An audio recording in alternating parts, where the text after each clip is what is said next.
안녕하세요. 유경아입니다. 반갑습니다.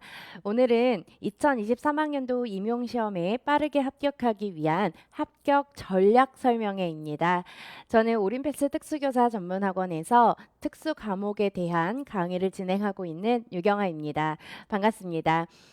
오늘은 이제 선생님들하고요. 2023학년도 시험을 빠르게 합격하기 위해서 알아봐야 되는 내용들과 학습 전략들에 대해서 설명을 드리고자 하는데요. 오늘 제가 탑재해드린 자료가 있을 거예요. 그 자료를 함께 보시면서 선생님들이 학습 계획을 세우실 때 도움이 되시길 바라겠습니다. 자, 그러면 자료를 하나하나 보시면서 좀 설명을 드리도록 할게요.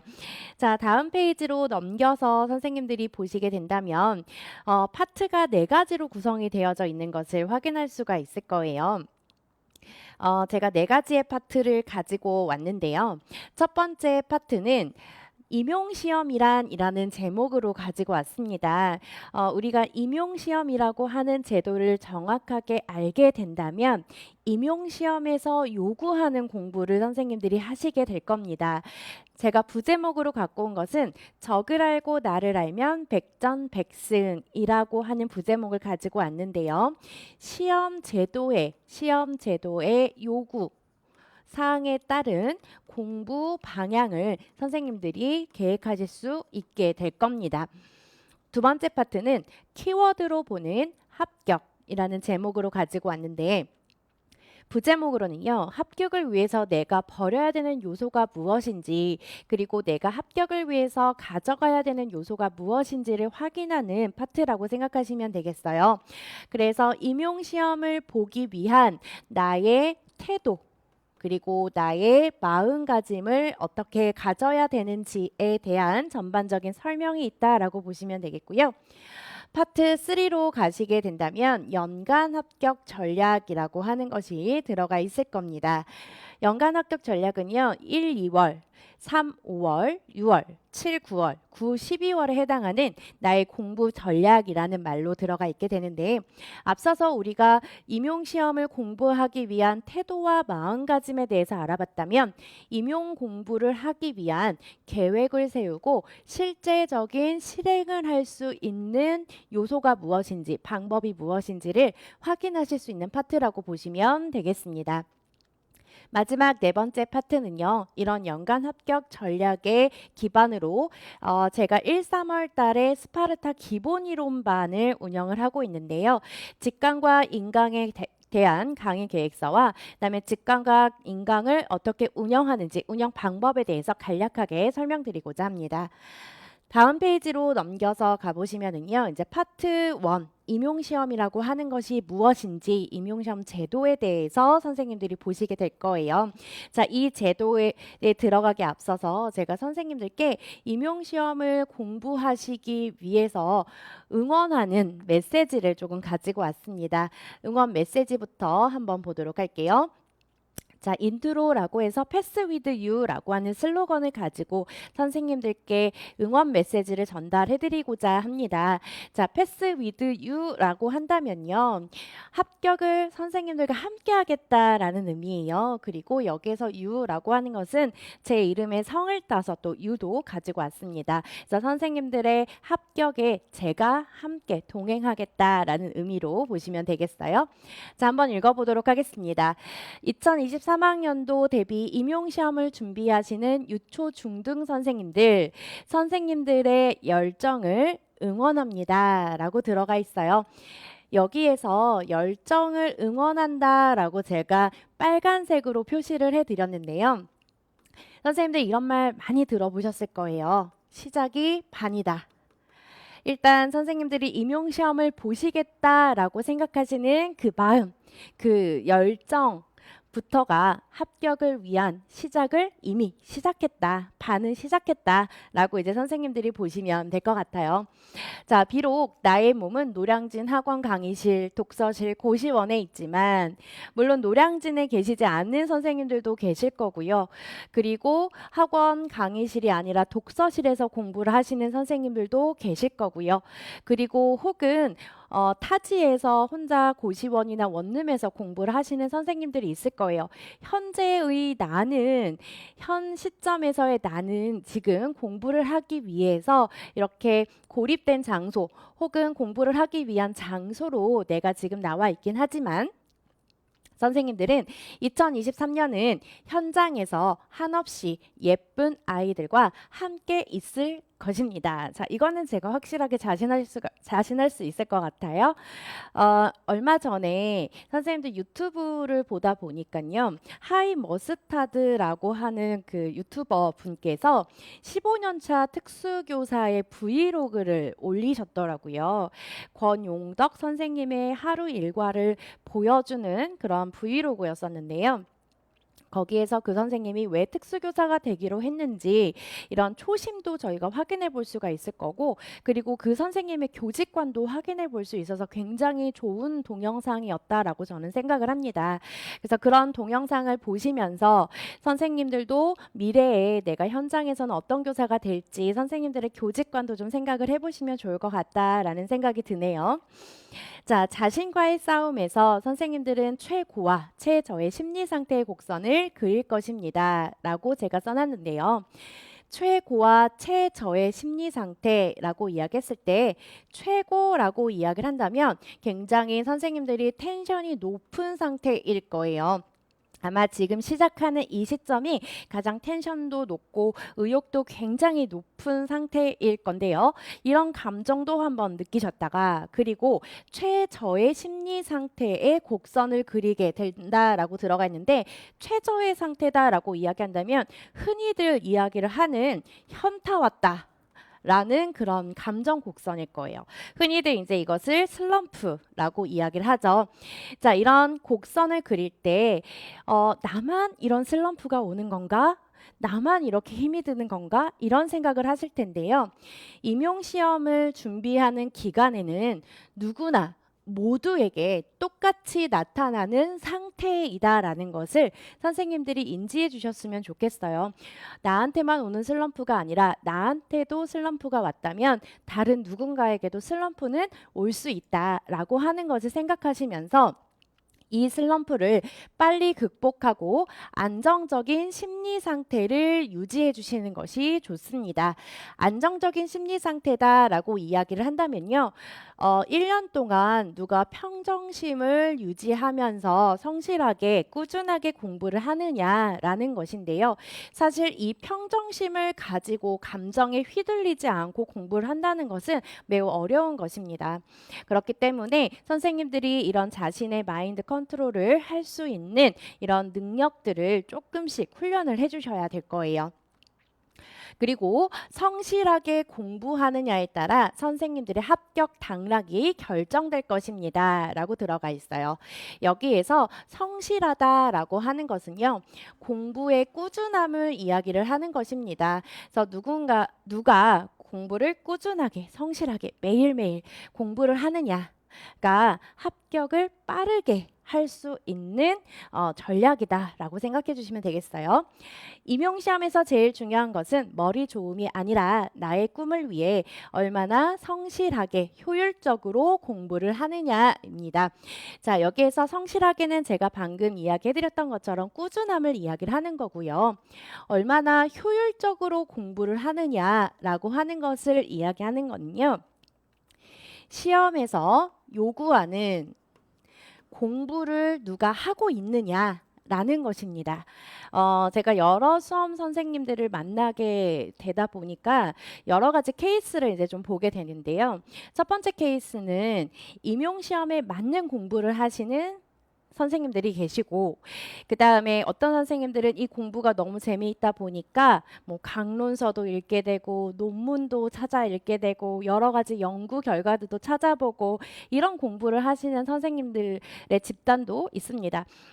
그런데 이 두 집단 모두 어쨌든 합격이라고 하는 것에 도달은 합니다. 도달은 하는데 누가 빠르게 합격을 하느냐 이 차이라고 보시면 되겠거든요. 그래서 제가 전자로 설명을 해드렸던 임용시험에서 요구하는 공부를 하신 선생님들이 최단기 합격을 하는 케이스라고 생각을 해주시면 되겠어요.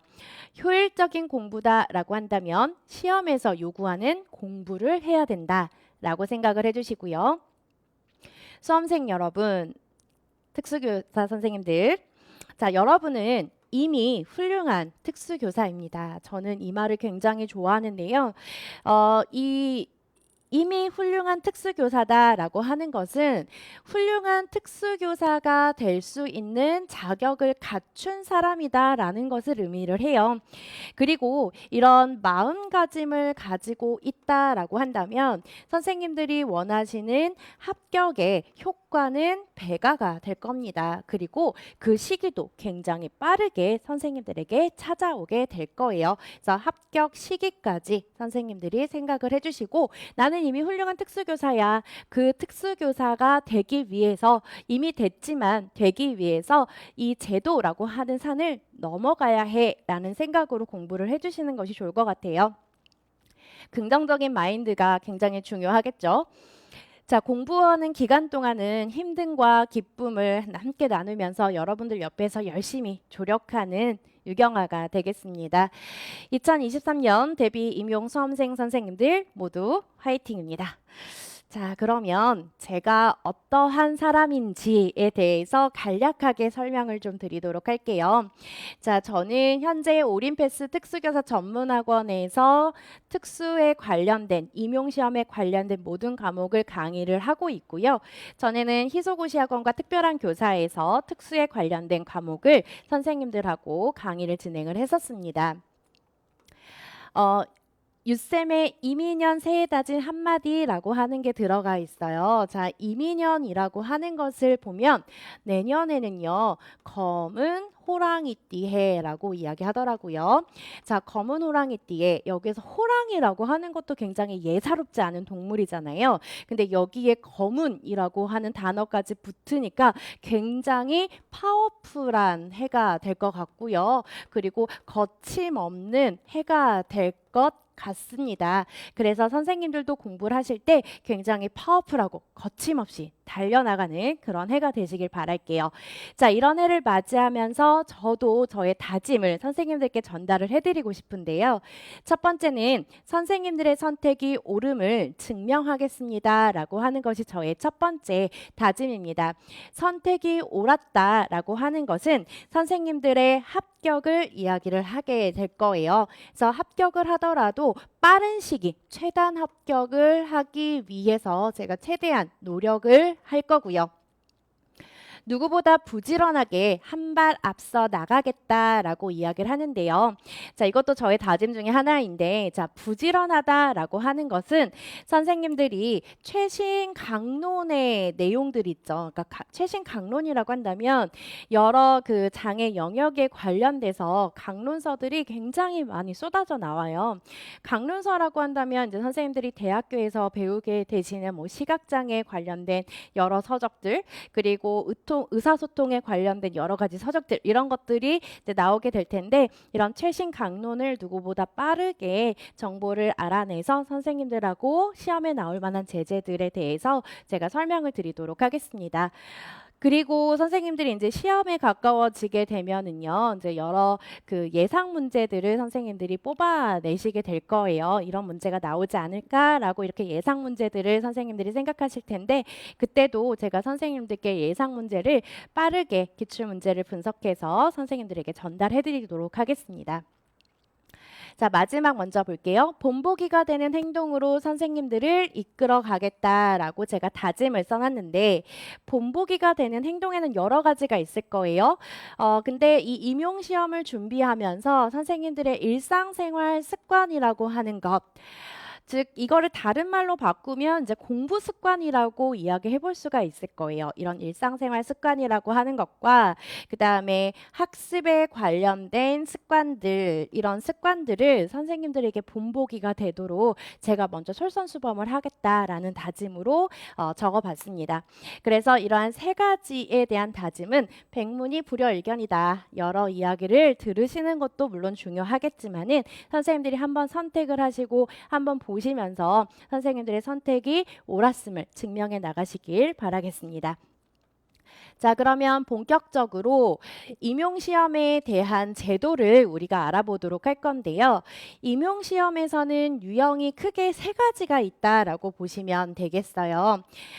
유형이라고 한다면 선발 영역이라고 보시면 되겠습니다. 선발 유형이라고 보시고 선발 영역이라고 보시면 되는데 선발 영역에는요. 첫 번째, 유아특수에 대한 선발 유형이 있고요. 두 번째, 초등특수에 대한 선발 유형, 세 번째로는 중등특수에 대한 선발 유형이 들어가 있게 돼요. 유아특수만 전공하신 선생님들도 있을 거고 초등특수만, 중등특수만 전공하신 선생님들도 계실 거고요. 최근에 보면 유아특수, 중등특수를 복수 전공하시는 선생님들이 계시거나 아니면 유특과 초특을 복전하시는 선생님들 혹은 초특과 중특을 복전하시는 선생님들이 많이 나타나고 있어요. 그래서 제가 지금 설명드리고 있는 임용시험 제도에 대해서 자신이 선택한 전공과 관련된 것들을 선생님들이 들어주시면 될 것 같습니다. 먼저 유아특수 임용시험에 대해서 좀 보도록 할게요. 자, 오른쪽에 보시면 하나의 표가 들어가 있을 텐데요. 임용시험은 1차 시험과 2차 시험으로 구성이 되어져 있다라고 보시면 되겠습니다. 한 번만 시험을 보는 게 아니라 이 산을 넘으면 또 다른 산이 남아있다라고 보시면 되겠는데 1차 시험은 우리가 총 100점에 해당하는 배점을 가지고 있어요. 그리고 2차 시험도 100점에 해당하는 배점을 가지고 있는데 그래서 우리가 임용시험에 합격을 하려면 총 취득해야 되는 점수가 200점 만점 중에서 최고점을 선생님들이 받아주시면 돼요. 최고점과 그다음에 커트라인 사이에 점수를 받아주시면 되겠는데요. 자, 이 100점이라고 한다면 우리가 1차 시험은 선생님들이 0점부터 시작해서 차곡차곡 점수를 받아가시는 그런 채점 방법을 가지고 있다면 2차 시험의 경우에서는 만점 중에서 선생님들이 어떤 요소를 수행하거나 수행하지 못했을 때 감점을 해가는 채점 방식을 가지고 있습니다. 그래서 총 200점 만점의 시험이다라고 보시면 되겠는데요. 먼저 유아특수 1차 시험부터 제가 설명을 드릴 거고 그 다음에 2차 시험에 관련된 거는 뒤에서 제가 한꺼번에 설명을 좀 드리도록 할게요. 시험을 보시면 유특과 초특의 경우에는 시험 날짜가 모두 동일해요.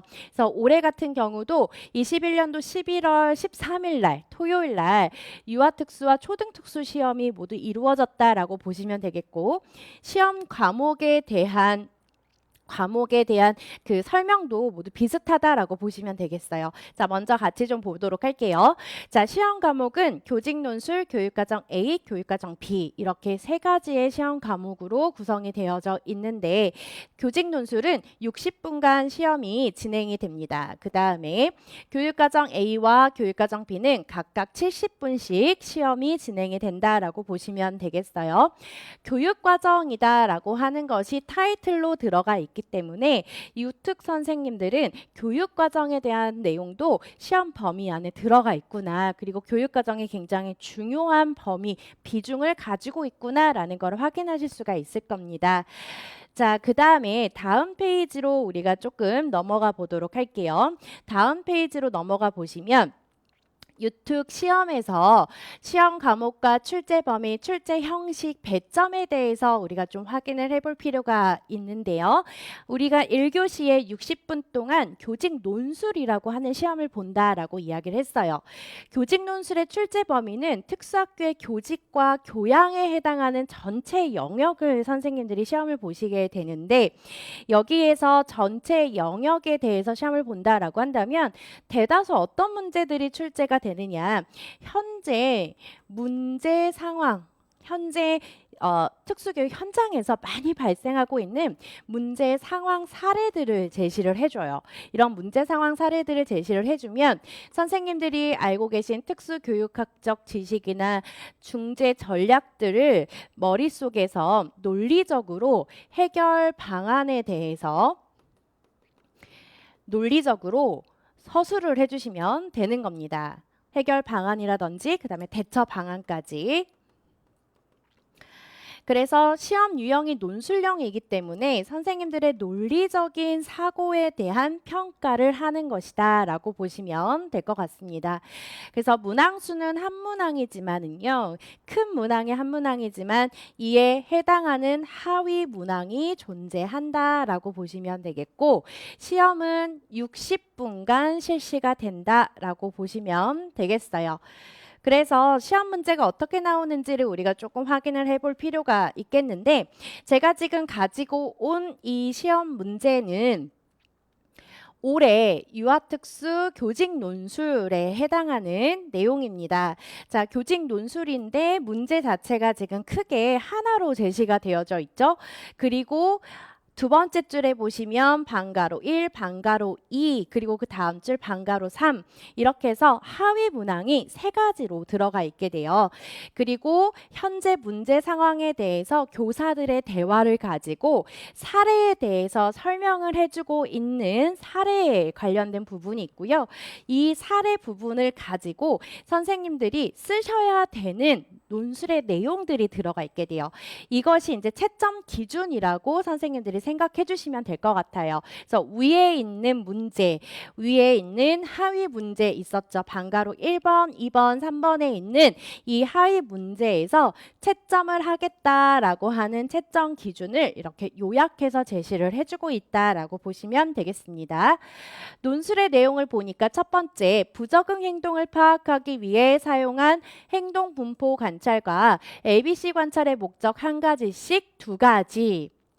옆에 보니까 배점이 2점이라고 들어가 있죠. 그러니까 한 가지당 1점이라고 보시면 되겠네요. 그리고 장점 한 가지씩 두 가지를 보니까 또 2점이네요. 그래서 이 하나의 바에 해당하는 문제, 즉 소문항 1번에 해당하는 문제가 총 배점이 4점이다.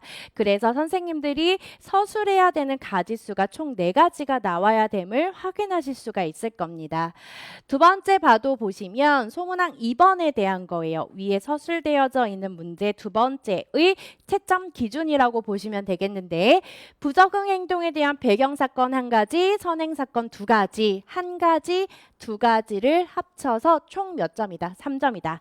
그리고 이에 근거한 부적응 행동에 대한 가설 세 가지, 가설 세 가지니까 3점이겠죠. 그래서 소문항 2번에 대한 배점은 6점에 해당이 된다라고 보시면 되겠습니다. 소문항 3번은 의사소통과 사회성 측면에서 지원 계획 두 가지씩 4가지라고 하니까 4점으로 배점이 배당이 되어 있고요. 가정연계 측면에서 지원 계획 한 가지 1점. 그래서 총 5점에 해당하는 배당이 되어져 있다. 그래서 내용에 관련된 게 15점이고요. 그 다음에 논술의 체계라고 하는 것, 형식이라고 보시면 돼요. 형식이라고 하는 것이 기본 5점으로 들어가 있다. 그래서 이 두 가지를 모두 다 맞추면 20점, 만점을 선생님들이 받아가시게 되는 겁니다. 그래서 논리적 체계성은 3점, 맞춤법 및 어휘 문장의 적절성이 2점. 이렇게 두 가지를 보시면 되는데, 배점이 크다라고 하는 것이 글의 논리성이기 때문에 논리적인 사고라고 하는 것을 갖추어서 글을 작성을 해주셔야 되겠습니다. 자, 그 다음 이어서 계속 보도록 할게요. 자, 선생님들이 가진 자료에서 다시 보시게 된다면 교육과정이라고 하는 것으로 좀 들어가 보도록 할게요. 자, 교육과정을 앞에서 우리가 시험 과목에 보면 교육과정 A, 교육과정 B 이렇게 나누고 각각 70분씩 시험을 치른다라고 이야기를 했거든요. 그래서 이 두 과목을 합쳐서 배점이 80점이다라고 들어가 있어요. 그렇기 때문에 A형은 40점 만점, 그 다음에 B형도 40점 만점의 배점을 가지고 있다라고 보시면 되겠습니다. 출제 범위를 보시면 유아특수의 경우에는 특수교육학 전 영역에 대한 출제 범위가 나오게 돼요. 그래서 행동수정부터 시작해서 시각장애, 청각장애, 정서행동, 자폐성 장애, 마지막으로는 특수교육에 대한 평가까지에 대한 내용들이 특수교육학 전반에 걸쳐서 시험 문제를 물어보고 있다라고 보시면 되겠고요. 두 번째 점을 보시면 특수교육 교육과정, 유치원 전 영역에 대한 문제와 유치원 교육과정 전 영역에 대한 내용이 출제 범위다라고 보시면 되겠습니다. 유치원 교육과정 전 영역이라고 한다면 선생님들이 알고 계시는 누리과정에 대한 내용도 시험 범위에 해당이 되고요. 두 번째로는 일반 유아 교육이라고 하는 선생님들이 줄여서 일유라고 이야기하시던데요. 이 일유라고 하는 과목에 관련된 것도 시험 문제에서 해당이 된다라고 보시면 되겠습니다. 자, 문항수는 16문항 내외인데 여기에도 마찬가지로 하위 문항이 들어가 있기 때문에 16문항보다는 더 많은 문항을 푸시게 될 거예요. 그래서 시간이 140분이다라고 이야기가 들어가 있으니까 각각 70분씩 해당이 된다라고 보시면 되겠죠. 문제 유형은 기입형과 서술형으로 구성이 되어져 있다라고 보시면 되는데 기입형은 단순하게 문제에서 물어보게 됐을 때 명칭을 쓰시오 혹은 오류 유형을 쓰시오 라고 하는 것이 기입형의 형태라고 보시면 되겠고 서술형이다 라고 이야기를 했다면 어떠한 내용을 바르게 고쳐 쓰죠. 수정하시오. 그리고 그렇게 판단한 이유를 서술하시오. 또는 뭐뭐에 근거해서 어디에 해당하는 이유를 쓰시오. 이렇게 세 가지 유형으로 나누어진다라고 보시면 되는데요. 수정하시오라고 하는 문제 유형은 굉장히 낮은 난이도를 가지고 있다. 그러니까 쉽게 이야기해서 쉽다라고 우리가 볼 수가 있어요. 그리고 이유를 써라라고 하는 문제 같은 경우는 난이도 중에 해당이 된다. 그리고 어디에 근거해서 그 이유를 서술하시오라고 하는 것이 상에 해당하는 수준의 문제이고요. 이런 문제를 우리가 적용 문제라고 이야기를 하기도 하고 그 다음에 선생님들의 종합적인 사고력을 물어보는 문제다라고 보시면 되겠습니다. 자, 이렇게 교직 논술하고 교육과정의 문제를 선생님들이 푸셔야 되는데요. 푸시기 위해서는 무엇이 필요하다? 한국사 자격증이 있으셔야 되겠죠. 취득이 되어 있으셔야 되겠죠. 그래서 한국사 자격 시험 같은 경우는 1월달, 5월달, 8월달, 10월달 이렇게 1년에 몇 회에 걸쳐서 시험이 있으니까 빠르게 취득을 하시는 게 좋을 것 같아요.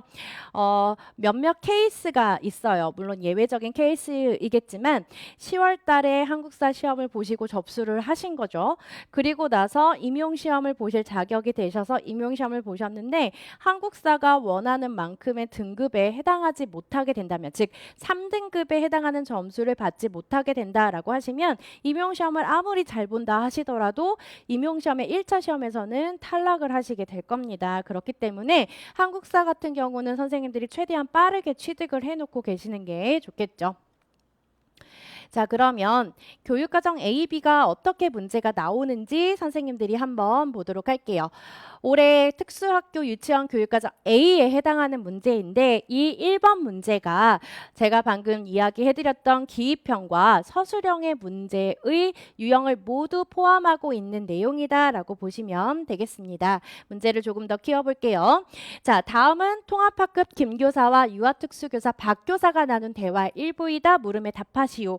이게 큰 문제 하나예요. 자, 큰 문제 하나이고 오른쪽을 보시면 반가로 1번이 있을 텐데 이런 것들을 하위 문항이라고 이야기합니다. 그래서 큰 문제 하나에 이 문제는 총 3개의 하위 문항을 가지고 있다라고 보시면 되겠고요. 이 문제는 A에서 비연속 시행 교수 구성 요소 중 변별 자극과 후속 결과를 찾아 각각 쓰시오라는 문제예요. 그런 문제들은 앞에 있는 사례를 읽어보시고 해당하는 내용에 대한 것을 바로 그대로 작성을 해주시면 됩니다. 그래서 그대로 작성을 해주면 되기 때문에 난이도는 하에 해당이 되는 문제 유형이다라고 보시면 되겠고요.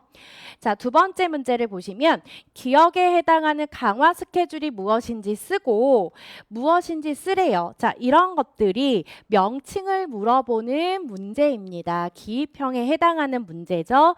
기입형에 해당이 되는 거기 때문에 난이도 자체는 쉬운 문제 유형이다. 자, 2번 볼게요. 동그라미 2번. 니은과 같은 강화 스케줄을 사용하는 이유를 한 가지를 쓰시오라고 들어가 있어요. 그러니까 이유를 써라라고 하는 것은 난이도 중에 해당된다라고 이야기했죠. 이런 것들이 서술형에 해당하는 문제 유형입니다. 3번 볼게요. 박 교사가 B와 같이 설명한 이유를 한 가지를 쓰시오라고 이야기를 합니다. 그러면 B에 해당하는 것을 찾아가셔서 선생님들이 찾아주시면 돼요. 이 방법을 적용하는 쪽에는 동일한 변별 자극을 사용해야 해요. 이 사례를 보시고 왜 이렇게 말을 했는지에 대한 이유를 선생님들이 써주시면 되는 겁니다. 자, 유아특수 문제를 보시면 1번 동그라미 1번 동그라미 2번 이렇게 들어가 있게 되죠. 이런 것들이 이제 가지수를 제시를 해주고 있는 겁니다. 소문항 1번에서 답으로 쓰셔야 되는 가지수가 두 가지다. 그래서 2점으로 배점이 들어가 있게 되죠.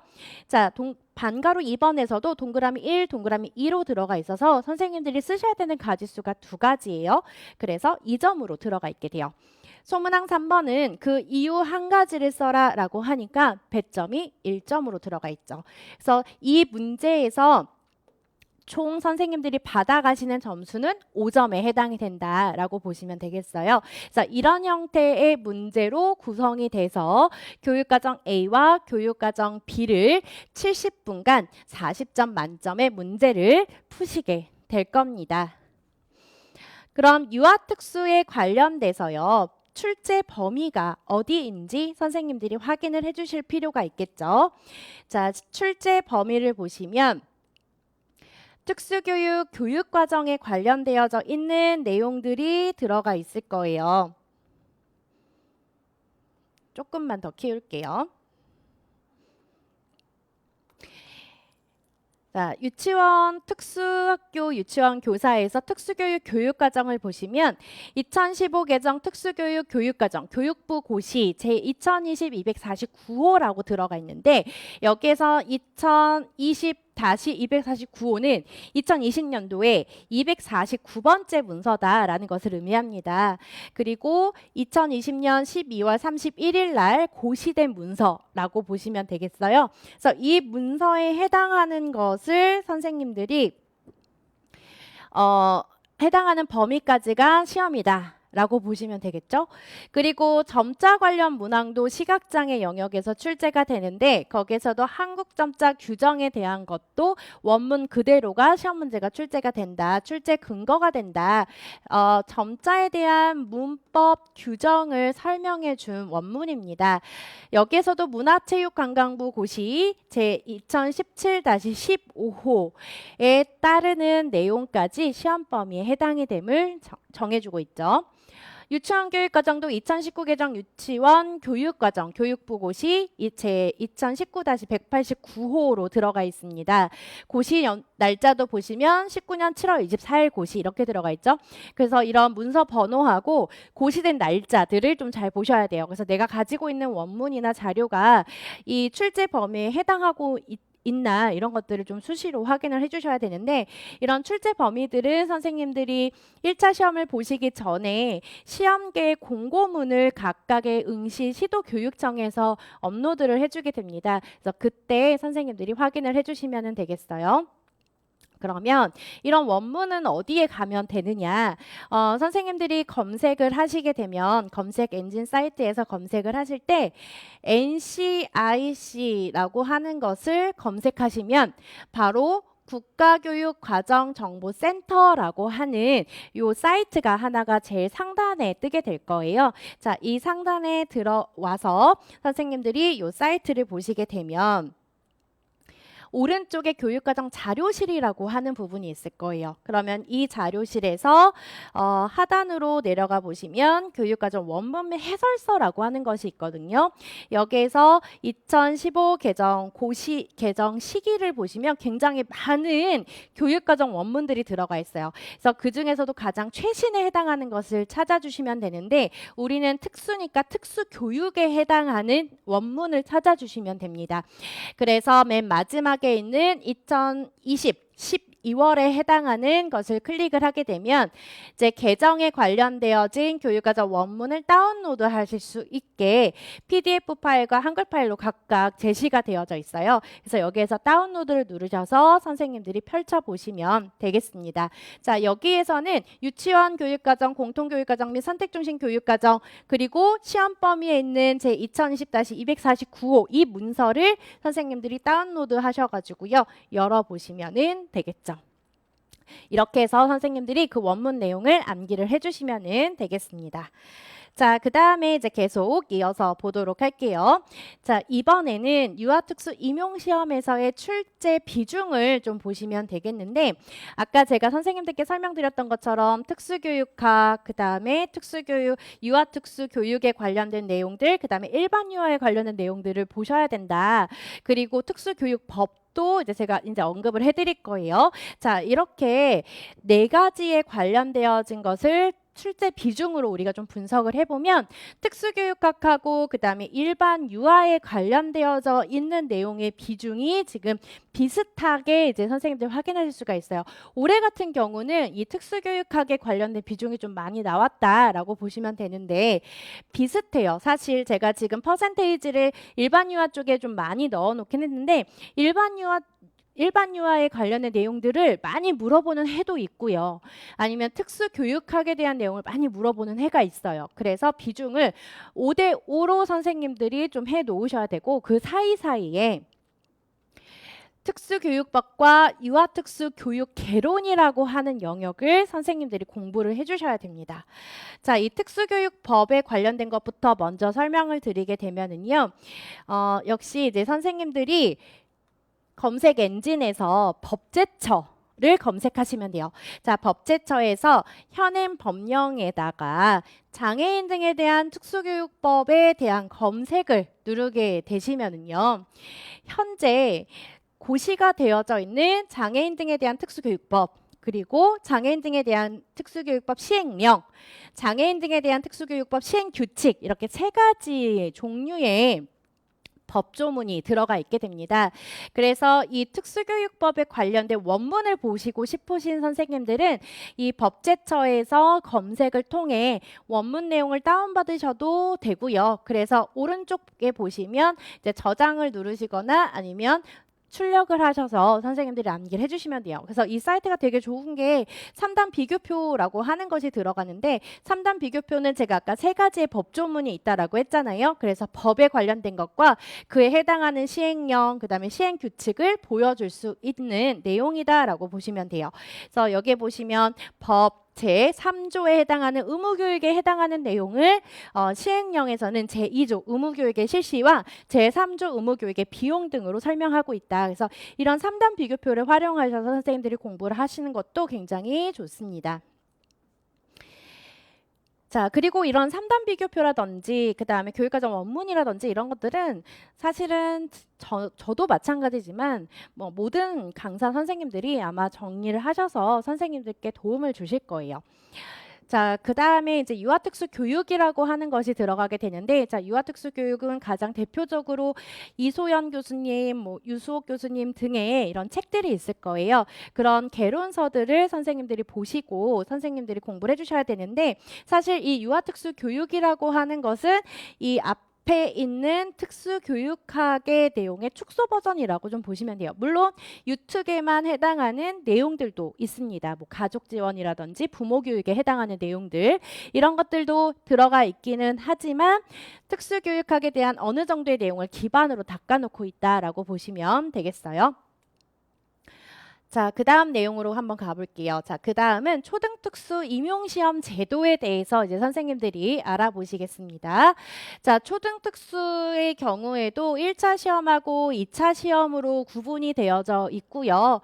유아특수와 마찬가지로 1차 시험이 100점, 2차 시험이 100점, 총 200점에 해당하는 점수로 가지고 있는데 200점 만점으로 이제 들어가 있게 되는데요.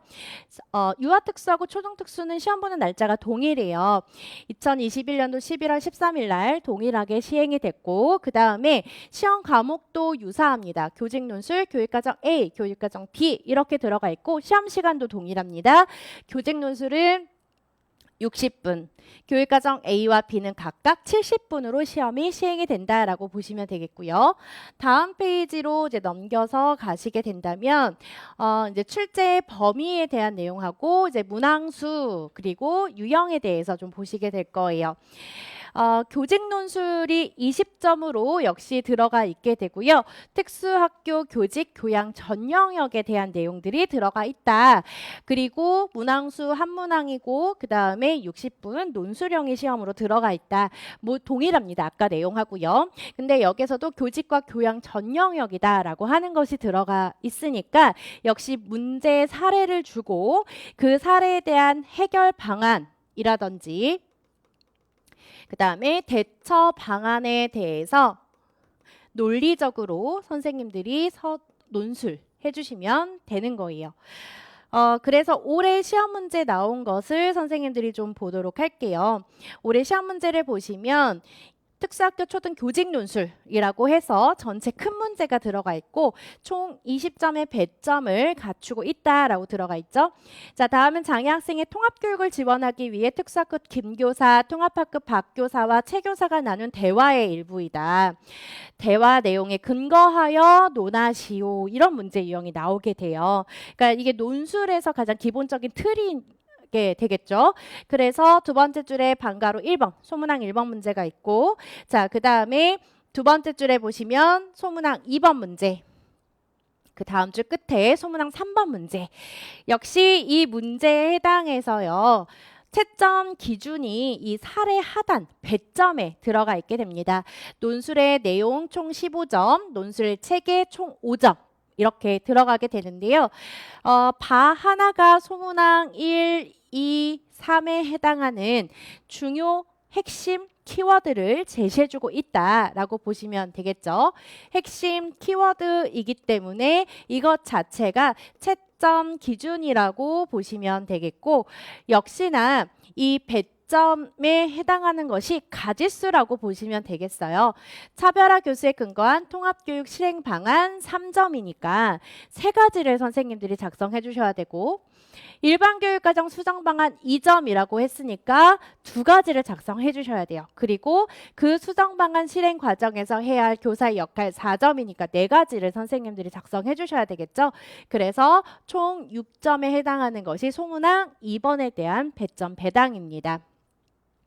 소문항 3번은 참여 모델에 따른 지원 방안 4점, 기대 효과 2점. 그래서 총 6점에 해당하는 내용이 들어가는데 이렇게 배점 앞에 들어가 있는 것 자체가 핵심이에요. 문제에서 요구하는 사항들. 이런 사항들 빠르게 파악하셔서 초안을 작성하시고 그리고 답안지에 옮겨 쓰시는 작업까지를 60분 동안 선생님들이 해주셔야 된다. 그리고 이 안에 있는 내용들이 다 현재 그 문제 상황들이에요. 현장에서 일어나고 있는 문제 상황들 그리고 또 거론이 되고 있고 그리고 최근에 이제 좀 연구가 많이 되고 있는 영역에 대해서 논술은 시험 문제가 나온다라고 보시면 되겠습니다. 자, 그리고 계속 이어서 보도록 할게요. 자, 이어서 선생님들이 보시게 된다면 아까 이제 초등에 관련돼서 출제 범위를 우리가 보고 있었죠.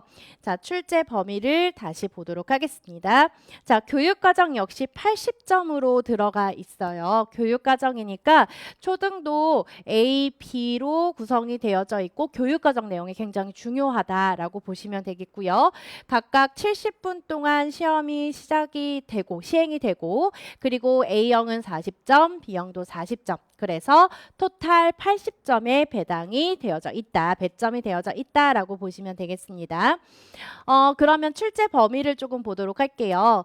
역시 특수교육학 전 영역에 대해서 시험 범위가 들어가 있게 되는데 특수교육학 전 영역이니까 방금 제가 설명드렸던 것처럼 행동수정, 정서행동장애, 자폐성 장애부터 시작을 해서 특수교육 평가까지에 대한 13개 영역이 모두 시험 범위에 해당이 된다라고 보시면 되겠고요. 두 번째는 특수교육 교육과정 초등 전 영역에 대한 내용들이 들어가 있게 돼요. 그래서 이 초등 교육과정에 해당하는 즉 특수교육 교육과정 초등 전 영역에 해당이 된다라고 한다면 아까 이제 선생님들이 그 문서에서 제가 좀 다시 한번 확인을 해드릴 텐데 특수교육 교육과정 우리가 크게 두 가지로 분류를 해볼 수가 있거든요. 첫 번째는 총론에 해당하는 것과 두 번째는 강론에 해당하는 걸 볼 수가 있는데 강론은 교과라고 생각하시면 돼요. 그래서 총론이라고 한다면 교육과정의 전체 구성의 방향에 대해서 설명을 해주고 있는 내용이라면 이 방향에 맞게 교과들을 구성해주고 있는 원문 내용이다라고 보시면 되겠습니다. 그래서 국어부터 시작을 해서요. 공통교육과정에 해당하는 국어, 체육, 영어에 대한 내용들까지 모두 시험 범위에 해당이 된다라고 보시면 되겠습니다. 자, 그러면 이어서 한번 가보도록 할게요. 우리가 앞서서 봤었던 NCIC 교육과정 정보센터에 가시면 제가 아까 그 총론하고 강론이 있다라고 이야기했잖아요. 자, 여기에서 기본교육과정이다라고 하는 것이 들어가 있을 거예요. 자, 이렇게 기본교육과정에 해당하는 것을 클릭을 하시게 되면 각각에 해당하는 교과들에 대한 성격과 내용체계, 그 다음 교수학습과 그 다음에 평가에 대한 내용들 그리고 그 교과의 목표들까지 구성이 되어져 있다라고 보시면 되겠습니다. 그래서 2015년도가 최근에 이제 처음 이제 개정이 된 부분이니까 2015년도 총론을 보시게 되면 총론에 대한 내용들이 이렇게 원문으로 PDF하고 한글 파일로 이제 구성이 되어져서 선생님들이 다운받아 보시면 되겠고 여기에 이제 교육과정 길라잡이라고 하는 게 있는데 길라잡이는 이 15년도 개정이 이제 처음 되다 보니까 2008 교육과정에서 15년도 교육과정으로 처음 개정이 되다 보니까 그에 따른 해설에 관련된 내용들이 있다라고 보시면 되겠고요. 그리고 그 밑에 특수교육 교과 영역 이게 바로 강론이에요. 그래서 강론에 대한 내용들을 이제 선생님들이 보시면 공통교육과정이라고 하는 것이 있고 그 다음에 기본교육과정이라고 하는 것이 있어요. 자, 이 두 가지가 초등특수에 해당되는 시험 범위다라고 보시면 되겠습니다. 자, 그리고 초등학교 교육과정 전 영역에 대해서도 이제 선생님들이 봐주셔야 돼요. 자, 초등학교 교육과정 전 영역이다라고 하면 초과정을 이야기를 하게 되는데요. 자, 이 초과정에서는 교과 교육론에 해당하는 내용도 있고요. 그리고 강론 내용. 자, 이 강론 내용은 제가 교과라고 이야기했죠. 학생들이 배우게 되는 내용들을 선생님들도 알고 계셔야 돼요. 그래야 가르칠 수가 있으니까. 그래서 이런 내용들을 이제 지도서를 통해서 선생님들이 배우게 되실 거고 그 다음에 초과정에 해당하는 원문 내용들이 있을 거예요. 그럼 원문 내용들을 이제 선생님들이 봐주시면 되는데 이 초과정 원문에 관련된 것도 우리 아까 앞에서 봤었던 NCIC 그 사이트에서 선생님들이 확인을 해주시면은 될 것 같습니다.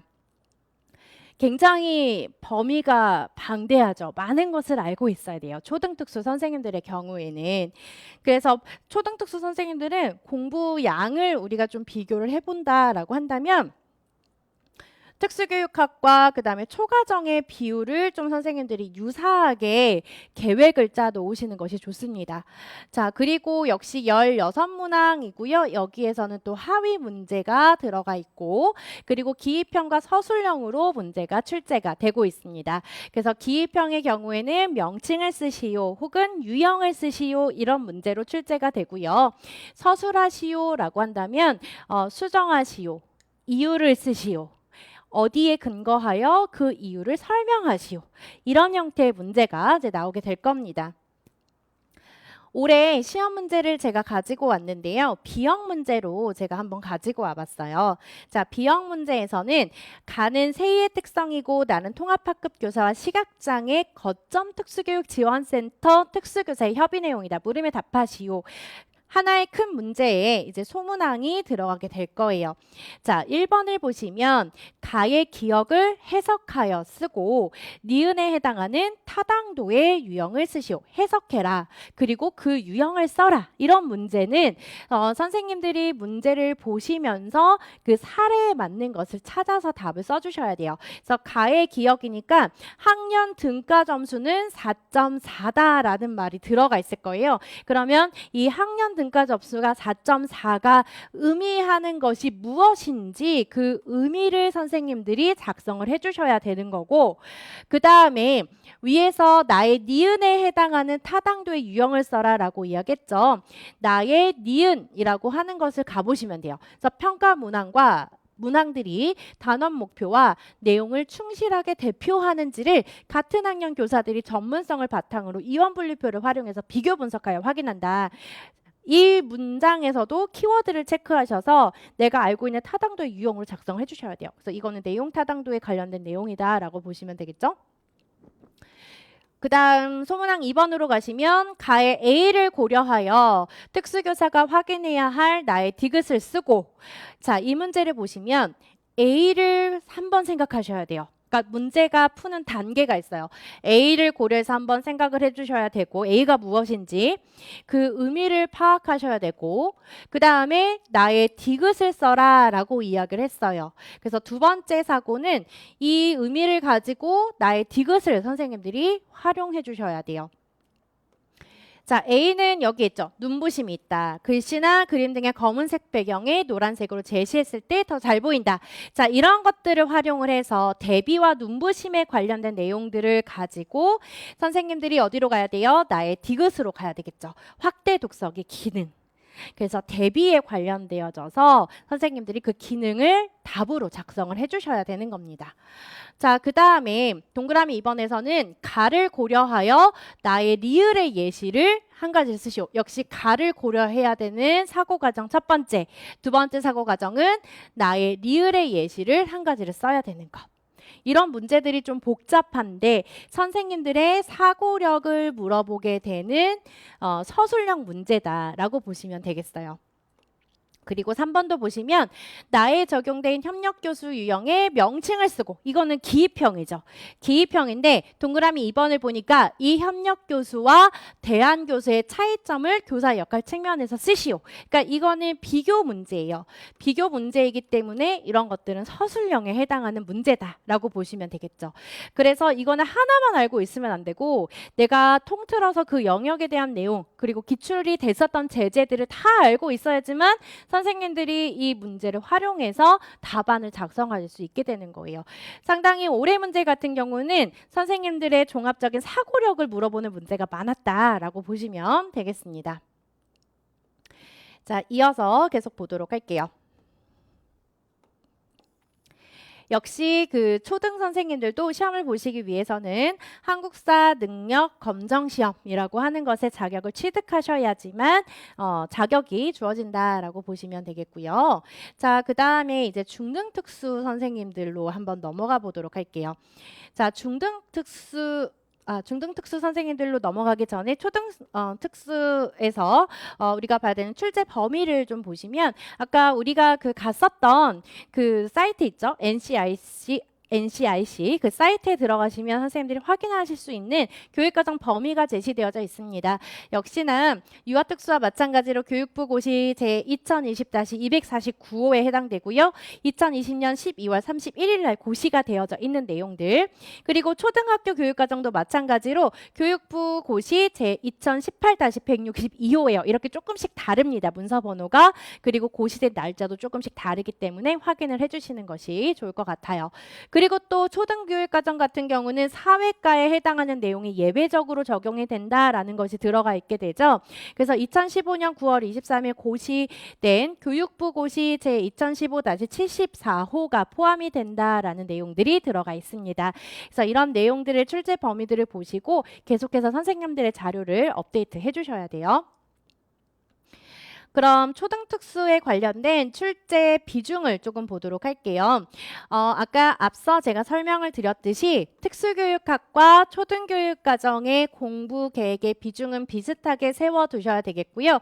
역시 시험 범위에는 특수교육법에 관련된 내용들과 그 다음에 특수교육 교육과정에 관련된 내용들의 비중이 차지를 하고 있다. 근데 이 법하고요, 교육과정은 어떤 애는 뭐 교육과정의 비중이 많이 나올 때가 있고, 그게 이제 20학년도 시험 문제였었거든요. 그리고 어떤 애는 또 특수교육 교육과정에 대한 비중이 예년보다 많지 않게 출제가 되는 그런 경향성도 보이게 됩니다. 그래서 선생님들이 모두 다 대비를 하고 계셔야 돼요. 작년에 나왔으니까 올해는 안 나오겠지가 아니라 작년에 나왔으니까 작년에 안 나왔으니까 올해도 나올 것이다 라고 하는 것을 생각하시고 대비를 해주셔야 돼요.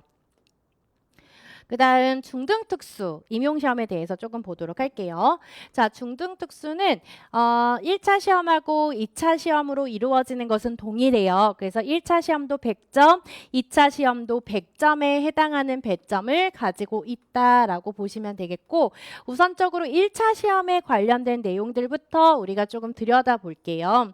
1차 시험을 이제 선생님들이 보시면 유아특수하고 초등특수 같은 경우에는 1교시의 교직 논술의 시험을 봤거든요. 근데 중등은 교육학에 대한 시험을 1교시에 치르게 되고요. 2교시의 A와 B에 해당하는 전공 시험이 들어가게 돼요. 그러니까 명칭이 조금 다르죠. 유아특수하고 초등특수 같은 경우는 교육과정이 포함이 되어져 있고, 그리고 그 교육과정의 비중도 높다라고 하는 것을 표현하기 위해서 시험 과목에도 그 명칭이 들어가 있고요. 물론 이 전공이라고 하는 시험 안에 교육과정이라고 하는 내용도 들어가 있기는 해요. 들어가 있기는 한데 전공이 더 중요하다라는 것을 의미하게 되겠죠. 그래서 A와 B에 해당하는 시험을 이제 선생님들이 보시게 될 건데요. 자, 교육학은 60분으로 유아특수와 초등특수에서 보는 것과 마찬가지로 동일한 시간에 60분 동안 시험을 보게 되고, 그 다음에 2교시하고 3교시의 시험을 보니까 90분 이렇게 시험을 보게 돼요. 그래서 중등 같은 경우는 시험이 끝나는 시간이 유아 초등보다는 좀 늦게 시험이 끝나게 돼요. 2시 20분에 시험이 끝나게 됩니다.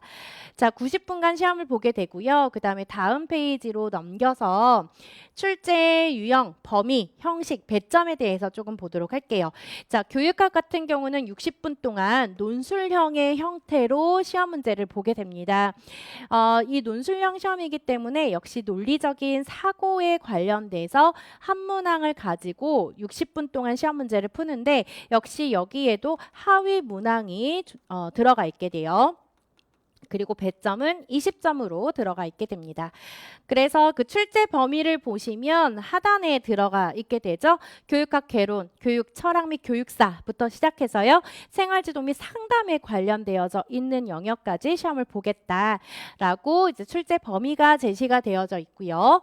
그리고 전공 A와 B를 이제 조금 보시게 되면 기존에 우리가 봤었던 유특과 초특화는 조금 달라요. 여기에서는 기입형 문항하고 서술형 문항의 문항수를 아예 제시를 해주고 있어요. 2교시 전공 A만 이제 본다 하더라도 기입형이 이제 4문항이 나오게 되기 때문에 1번부터 4번이 기입형에 해당하는 문제로 출제가 되고요. 그리고 서술형으로는 5번부터 12번에 해당하는 8문항이 서술형으로 출제가 된다라고 보시면 되겠습니다.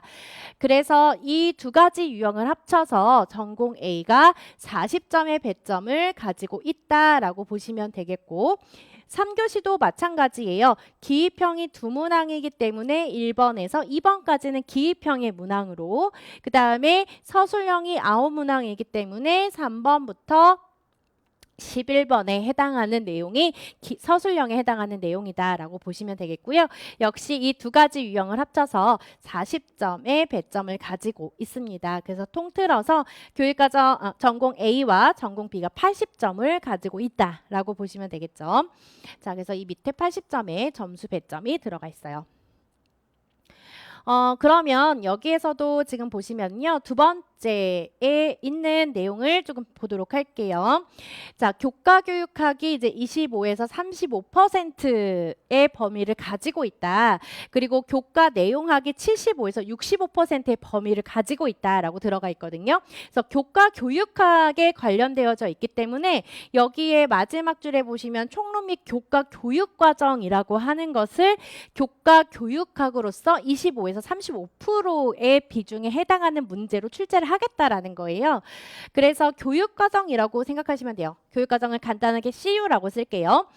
그러면 이제 국어부터 시작해서 역시 사회, 수학, 과학, 진로와 직업, 체육, 예술에 관련된 음악, 미술, 그다음에 공통교육 과정에 해당하는 국어, 체육, 영어에 대한 범위까지 시험 범위에 해당이 된다라고 보시면 되겠고, 교과 내용학에 대해서는 이제 표시 과목의 교과 교육 학론을 제외한 과목을 이제 이야기한다라고 들어가 있어요. 그래서 우리는 특수에 관련된 장애 영역의 출제 비중이 75에서 65% 해당한다. 그러니까 이제 교육과정보다는 선생님들이 아무래도 전공에 해당하는 그 교과 과목을 비중을 많이 두고 공부를 하시겠죠. 그렇지만 교육과정도 선생님들 놓지 못합니다. 그래서 꼭 보고 가셔야 돼요. 중등 선생님들이 이제 마음이 다급해지는 시기가 이제 하반기에 오게 돼요. 그러면 선생님 교육과정 뭘 봐야 될까요? 막 이런 질문들도 많이 하시는데 선생님들이 좀 그때 되시면 보시는 눈들이 생겨요. 그래서 어떤 교과 과목이 시험 문제에 많이 나왔었다. 그래서 출제 빈도가 국어가 많았는지 진로와 직업이 많았는지 이런 것들을 선생님들이 판단을 하실 수도 있고 그리고 저도 선생님들께 조언을 해드리면서 시험을 준비를 해주시면 좋을 것 같습니다. 자, 역시 한국사가 있어야 돼요. 한국사 자격증이 있어야 되고, 자, 이거는 이제 올해 시험 문제라고 보시면 되겠습니다. 자, 전공 A고요. 그리고 40점에 해당하는 문제 12문항이 배치가 되어져 있고, 시험 시간은 90분입니다. 1번 문제를 보시면은요. 다음은 장애인의 날에 땡땡 중학교에서 사용한 장애인의 교육자료이다.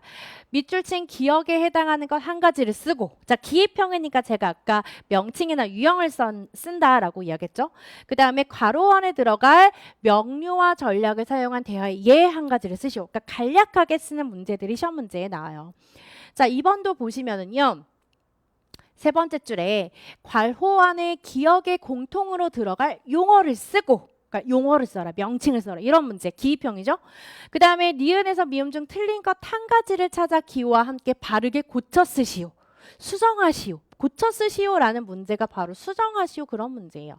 그러니까 기입형은 그래서 쉽기 때문에 배점 자체가 그렇게 높지가 않아요. 2점씩 2점씩 이렇게 배점이 들어가 있고 자 다음 페이지에 보시면 이제 서술형 문제를 볼 거예요. 제가 이제 A형은 1번부터 4번이 기입형이다 라고 이야기했고 5번부터 12번까지가 서술형으로 구성이 되어져 있다라고 했잖아요. 서술형의 문제는 이제 배점이 이렇게 4점으로 높아지게 돼요. 4점으로 구성이 되어져 있고 그리고 이제 하단으로 내려가 보시면 서술형이기 때문에 문제 유형이 조금 바뀌어요. 작성 방법 이렇게 바뀌게 됩니다. 그래서 이 작성 방법을 보시고 문제를 풀어주셔야 돼요. 근데 이 문제 같은 경우는 조금 교육과정을 물어보는 문제니까 우리 오른쪽에 있는 문제를 한번 볼게요. 작성 방법에서도 여기에서도 이제 기입형과 서술형이 약간 섞여서 문제가 출제가 되는 경향이 있는데요. 첫 번째 점을 보시면 이게 소문항 1번이라고 생각하시면 돼요. 소문항 1번 첫 번째. 가의 괄호 안에 기억에 해당하는 단계의 명칭을 쓰시오. 이거는 이제 기입형 스타일의 문제가 출제가 된 거고 두 번째 점을 보니까 가의 괄호 안에 디귿에 해당하는 중심 활동을 밑줄 친 니은과 비교하여 한 가지 서술할 것. 이렇게 마지막이 서술해라. 그리고 비교 서술해라 라고 하는 거니까 선생님들이 디귿도 보셨다가 니은도 보셨다가 이 두 가지를 비교해서 선생님들이 논리적으로 서술을 해주시면 돼요. 근데 그 논리적으로 서술하는 것에는 답안에 반드시 핵심어가 들어갈 수 있게끔 작성을 해주셔야 되겠죠. 그래서 그 정의 자체를 암기하실 때부터 핵심 키워드를 선생님들이 정리를 해주실 수 있으셔야 돼요. 자, 그 다음에 세 번째 점도 소문항 3번이라고 보시면 돼요. 그 문항수가 세 가지다라고 보시면 되는데 나에 나타난 철자 오류 유형을 쓰고 자 이것도 기입형이죠. 밑줄 치는 리을의 쓰기 유창성 값을 음전 단위로 산출하여 쓸 것. 이건 이제 선생님들이 계산해서 문제를 푸셔야 되는 내용들. 이렇게 이제 시험 문제가 출제가 된다라고 보시면 되겠습니다. 그러면 중등특수에 해당하는 출제 범위, 즉 교육과정 범위라고 보시면 되겠는데요. 일단 특수학교 교사 표시과목 교육과정에 대한 내용은 이 마지막 부분을 보시면 돼요. 그래서 총론도 역시 앞서서 우리 초등특수와 마찬가지로 교육보고시 제2020-249호 문서를 선생님들이 보셔야 되고 그 다음에 점자와 관련된 문법에 관련된 내용도 한국점자규정 고시번호가 제2020-38호 에 해당하는 것을 적용하겠다라고 들어가 있죠. 그래서 이런 것들을 선생님들이 확인을 해주시고 출제 범위도 반드시 확인하셔서 공부를 해주시면 되겠습니다. 그래서 출제의 비중을 보시면은요, 특수교육학, 특수교육법, 특수교육 교육과정, 교육학 이렇게 네 가지 영역으로 구성이 되는 걸 확인할 수가 있을 텐데 역시나 특수교육학과 그 다음에 비중이 더 높기는 해요. 더 높기는 하지만 선생님들이 이 두 가지 법과 교육과정이라고 하는 것도 함께 같이 동행해서 가셔야 됨을 확인해 주셔야 되겠습니다. 자, 그래서 시험에 해당하는 그 과목들도 제가 제시를 해드렸으니까 선생님들이 정리를 해주시면 좋을 것 같아요. 그러면 선생님들이 여기서 최종적으로 그럼 내가 공부를 해야 되는 게 무엇인지 요거를 조금 궁금해 하실 것 같아서 간략하게 정리만 조금 해드리도록 하겠습니다. 자, 유아특수 선생님들은 간단하게 제가 유아라고 쓸 거고요. 그 다음에 초등 선생님들은 초등, 그 다음에 중등 선생님들은 중등 이렇게 쓰도록 할게요. 자, 그리고 이제 공통적으로 들어가는 과목들을 보시면 특수교육학을 저는 간단하게 특학이라고 쓰겠습니다. 자, 특학은 유아, 초등, 중등 할 것 없이 모두 공통으로 들어가는 거고요. 그리고 법을 조금 보자면 법도 유아 선생님들, 중등 선생님들, 초등 선생님들 모두 다 공통으로 들어가는 영역이다라고 보시면 되겠어요. 자, 그 다음에 유치원 교육과정이죠. 그래서 유과정이라고 제가 좀 적을게요. 자, 유치원 교육과정은 유아 선생님들만 보시면 되겠고 그 다음에 유특개론이라고 하는 게 있다라고 했어요. 유특개론도 유아 선생님들만 공부를 해주시면 되겠죠. 그 다음에 이제 계속 이어서 보자면 어떤 과목이 들어가게 되느냐 초과정을 조금 보도록 할게요. 자, 초과정도 누가 보시면 돼요? 초등 선생님들이 보시면 되겠죠. 그 다음에 이제 특과정이라고 하는 것을 조금 보자면 자, 특과정은 물론 유아 선생님들도 공부를 해주시면 좋겠지만 출제 비중이 그렇게 높은 편은 아니고요. 그래서 그 특과정에 관련된 거는 거의 나오지 않는다라고 보시면 되겠고 그리고 초등 선생님들은 초등 선생님들 갖고 중등 선생님들은 이 특과정에 해당하는 총론과 그 다음에 강론 제가 아까 총론과 강론으로 구성이 되어져 있다라고 했잖아요. 총론과 강론을 선생님들이 모두 다 암기를 해주시면은 좋을 것 같습니다. 자, 그 다음에 마지막 그 과목으로 들어가는 것이 바로 교육학에 관련된 건데요. 이 교육학에 관련된 것은 바로 중등 선생님들에게 해당이 된다. 이렇게 정리를 해주실 수 있을 겁니다. 자, 그러면 우리가 시험이 1차와 2차로 구성이 된다라고 이야기를 해드렸는데요. 2차 임용시험이라고 하는 것이 무엇인지를 이제 선생님들이 좀 보도록 하겠습니다. 자, 이 공고문 예시는요. 유아하고 초등특수에 해당하는 공고문을 제가 가지고 왔어요. 그래서 시험 일정이라고 하는 것이 들어가 있을 텐데 이거는 작년 공고문이에요. 아직까지는 이 시험 일정에 관련된 게 공지된 게 없어요. 왜 그러냐면 1차 합격 합격자가 발표가 되면서 함께 2차 시험 시행 계획을 같이 제시를 해주시거든요. 그래서 그때 이제 선생님들이 확인을 해주셔야 되는데, 자, 먼저 시험 일정을 보시면 시험은 총 3일에 걸쳐서 시험을 봐요. 3일에 걸쳐서 시험을 보는데 마지막 날은 지금 보시면 비고의 초등학교 교사라고 들어가 있죠. 그래서 특수 선생님들은 이 마지막 날은 해당되지 않아서 첫째 날과 둘째 날에 시험이 치러진다라고 보시면 되겠습니다. 이틀에 걸쳐서 시험을 보게 돼요. 그래서 1일차에는 교직적성 심층 면접을 보게 돼요.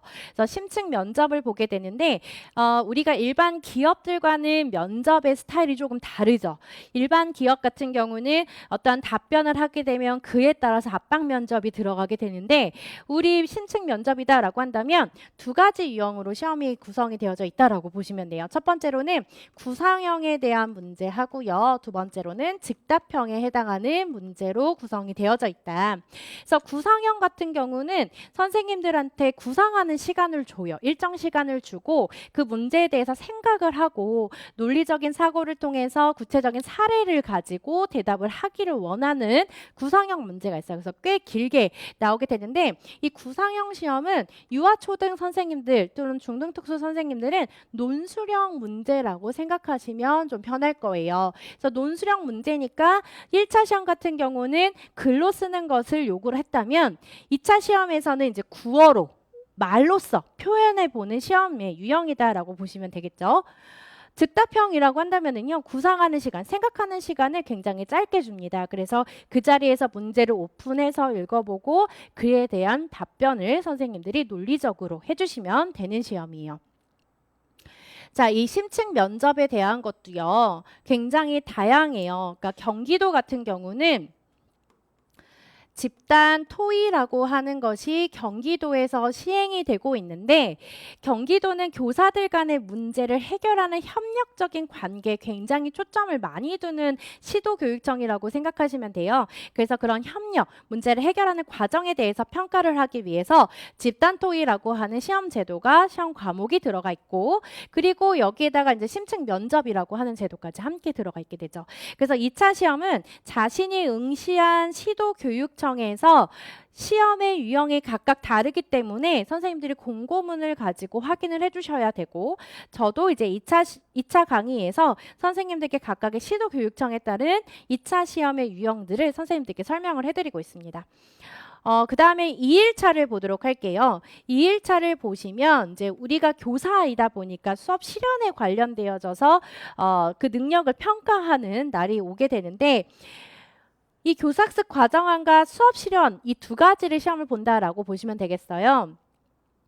교사학습 과정안은 선생님들 교생에서도 많이 써보셨을 거고 그리고 학교 다니면서도 선생님들이 과제로 많이 해보셨을 거예요. 그걸 가지고 이제 실제적으로 실현을 한다라고 보시면 되는데 유아초등 같은 경우는 교사학습 과정안의 제재하고 수업 실현의 제재가 다르게 출제되는 경향을 보이고요. 중등특수 같은 경우는 교사학습 과정안과 수업 실현의 제재가 동일하게 출제가 되는 경향을 보이게 됩니다.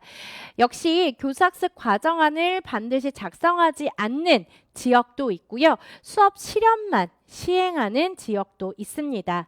그리고 덧붙여서 시험 과목을 하나 더 제시를 해줘요. 서울이나 경기도처럼 수업 나눔이라고 하는 것, 수업 나눔이라고 하는 것을 시행하는 시도교육청이 있어요. 수업 나눔이라고 한다면 수업 실현, 자신이 수업 실현한 것에 대한 끊임없는 반성적 성찰을 할 수 있는 능력이 있는가 이것을 이제 평가하는 시험 제도다라고 보시면 되겠습니다. 그래서 이 수업 실현에 관련된 것도 각각의 시도교육청 공고문을 반드시 또 확인을 해주셔야 돼요. 자, 이렇게 이틀에 걸쳐서 이제 선생님들이 시험을 보시게 될 텐데 각각의 교육청에 가시면은요, 이런 시험 과목에 관련된 거하고 배점도 다 다르게 책정이 되어져 있어요. 그래서 제가 가지고 온 거는 인천 광역시에 관련된 내용으로 가지고 왔는데 우리는 이제 특수학교, 유치원, 초등에 관련된 배점을 보시면 되겠죠. 그래서 심층 면접이 50점, 유치원은 50점, 초등도 50점이에요. 그래서 면접 문항이 4문항이다 이렇게 들어가 있거든요. 총 4문항인데 여기에서는 문제 유형이 이제 구상형하고 즉답형이 이제 포함이 되어져서 총 4문항. 이렇게 보시면 되겠고, 그다음에 교사학습 과정 안의 점수가 지금 10점씩 배당이 되어져 있죠. 유치원 10점, 초등 10점. 자, 그다음에 문항수는 한 문항이에요. 그래서 그 제재를 보시고 선생님들이 교사학습 과정 안에 해당하는 요소들을 포함해서 작성을 했는지, 이런 형식들이나 이런 것들을 보는데 시험 시간은 60분이에요. 면접은 1인당 20분 동안 시험을 보게 된다라고 들어가 있는데요. 이것도 각각의 시도교육청마다 시험 시간이 다릅니다. 면접도요. 자, 근데 교사학습 과정하는 60분으로 동일해요. 시험을 보는 지역은. 자, 수업 실현이 지금 유치원은 40점, 초등도 40점으로 배점이 들어가 있게 되죠. 그러니까 정확하게 좀 보자면요. 면접이 50, 수업에 관련된 게 50 이렇게 배당이 되어져 있다라고 보시면 되겠어요. 그리고 수업 시연을 하는 그 시연 시간도 한 문항에 대해서 1인당 15분 이내로 시연을 해라 이렇게 들어가 있거든요. 자, 면접과 수업 시연에 관련된 시간은 각각의 시도교육청에 해당하는 것을 따르기 때문에 선생님들이 공고문을 반드시 확인을 해주셔야 됩니다. 그리고 한 가지 더 설명을 드릴게요. 자, 면접에서는 또 출제 기관에 따라서도 우리가 나눠볼 수가 있는데 평가원, 한국교육과정 평가원에서 출제하는 문제를 가지고 우리는 심층 면접을 보겠다라는 시도교육청도 있고요. 아니다. 우리는 평가원 문제도 쓰겠지만 자체 출제를 하겠다. 이런 이제 시도교육청이 있어요. 가장 대표적인 게 이제 충북이죠. 그래서 충북에서 이루어지고 있는 실책들을 모두 다 알고 있는지 이런 것들을 이제 물어보는 시험 문제가 출제가 됩니다. 근데 또 충북은 평가원에서 제시하는 문제들도 가지고 평가도 이루어지게 돼요. 그래서 선생님들이 이 두 가지의 그 출제 기간이 있다. 이렇게 보시면 되겠습니다. 그리고 23학년도 대비 임용시험에서 변경되는 사항들이 이제 존재를 하게 돼요. 23학년도에서는 인천 지역이 조금 시험 제도가 달라지게 된다라고 들어가 있게 되는데요. 지역 구분 모집 실시해 보시면 목적이 도서벽지 지역의 원활한 교원 수급을 위해서 도서벽지 지역에 일정 기간 의무 근무하는 것을 조건으로 일부 인원을 선발하겠다라는 내용이 들어가거든요. 이제 올해 시험을 보시고 올해 이제 그러니까 내년 발령이죠. 22년도에 이제 발령이 나시는 선생님들 중에 제주 지역이 작년에 공고문에 이런 내용들이 들어가 있었어요. 그래서 작년에 제주에서는 이런 도서벽지 지역에 일정 기간 의무를 근무한다라고 했을 때 8년이라고 하는 근무 기간을 줬었거든요.